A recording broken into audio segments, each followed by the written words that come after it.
Hello，大家好，我係Marguerite and welcome to my little Cantonese corner。今日係2025年1月27號星期一。Today it is Monday, the 27th of January, 2025, and today we are talking all about question words in Cantonese.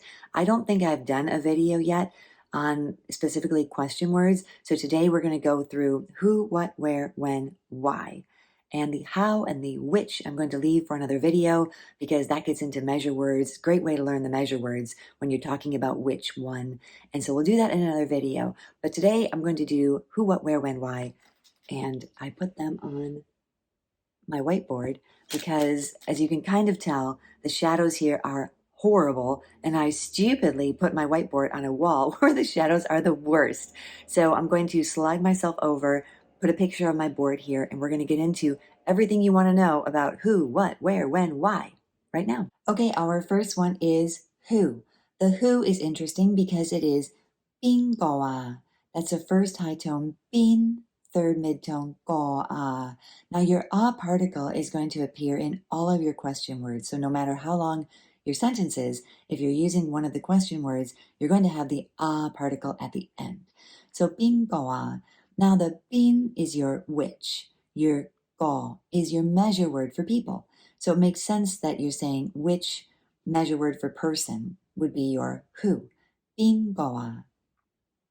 And yeah, so that is our who. The next one is our what. What is going to be乜嘢particle.乜嘢.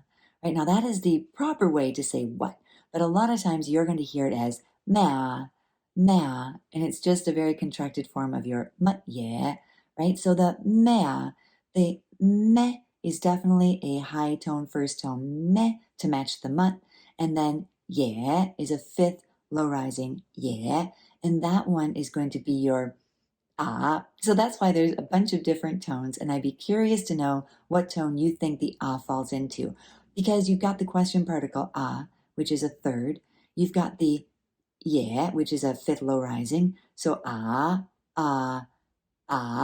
even higher, like a mid-rising tone, so mea, mea, mea.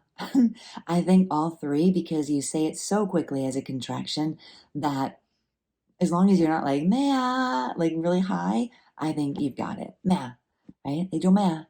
Okay, so that is our what. The next one we have is where. Now this one I find interesting because you've got bin, which is your which, bin do. Do is your sixth low tone do. So bin high do, bin do a little bit higher for third tone, the mid tone bin do is your where. Now I found this interesting because, as you probably know, I teach characters as well, and I know characters in the traditional sense. I find characters to be fascinating. So I always thought that bindo was using the do from a road or a street, not really a street, but a road. So bindo was this one, this character. But no, I'm wrong. It is bindo, this character, which is usually used most frequently or commonly as for your temperature, right? But that is actually used for your where. And I also thought maybe it could be like do jaw, like to arrive. This one, arrive, but it's not, and it's not even the correct tone. So anyway, moving on. Now I did draw a squiggly line between the who, what, and where, and then separate the when and the why, and that is because of the word order. When you say like who, you're not starting in English. You'd say who is that. But you don't use that same word order in Cantonese. It comes at the end. So 佢係邊個啊? Right? The who comes at the end. For what? 你做乜嘢? The what comes at the end. And then the where. 你喺邊度啊? The where would come at the end. So that's completely different in English. We would put that in the front. But when we come to when and why, there's a little bit slightly closer to English, not really. So the when is your 幾時, right? 幾時. Now this is interesting because most people would say 幾時啊, and the C would trend upwards as like a mid-rising or even a low-rising. But definitely the 幾 is going to be your mid-rising second tone, 幾, right? 幾時. But actually C is a fourth low falling C, gan, because C is your time. This one here is for time. So you think you'd be saying, 幾時, right? 幾時去? For example, when are we going? 幾時去?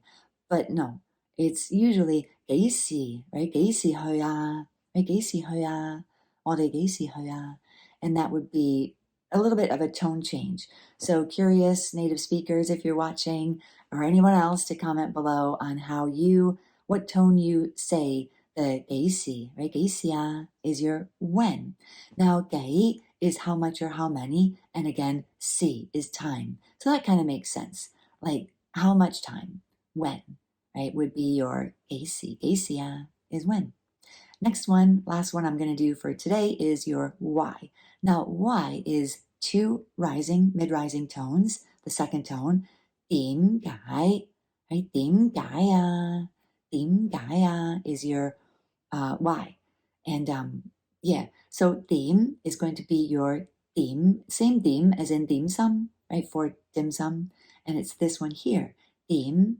Now the 解, I learned this so late that actually 解 is your explanation. Like 解釋 is to explain, right? So 解點解, the 解is actually explain, which makes sense because if you're asking why, you're looking for an explanation. So 點解 is why.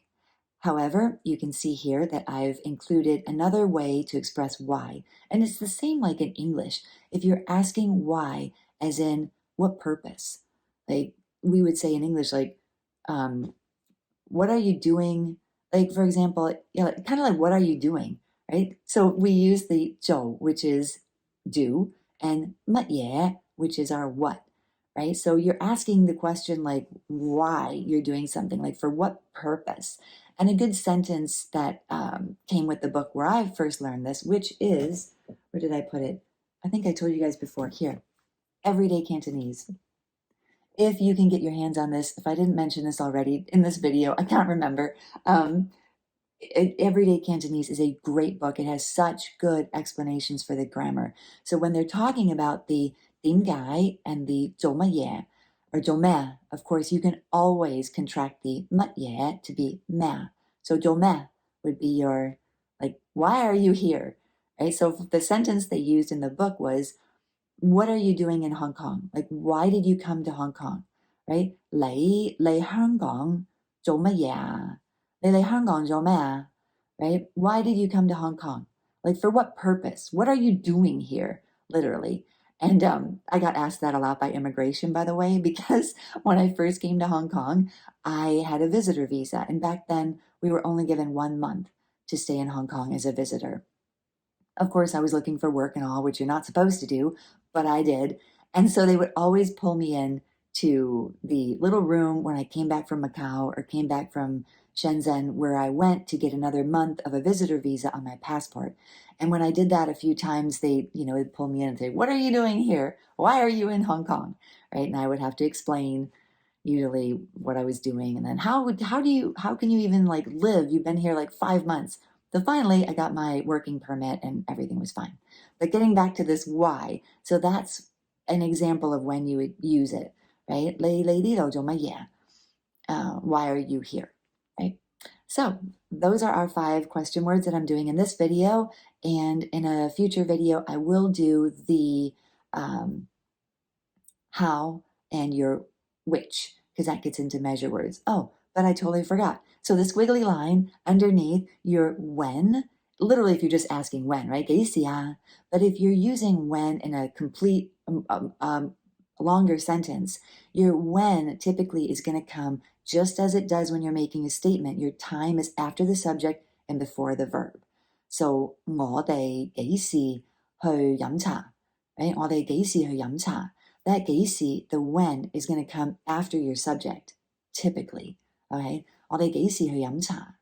And that's the word order for the when. For the why, 點解 is going to come at the beginning, like we do in English.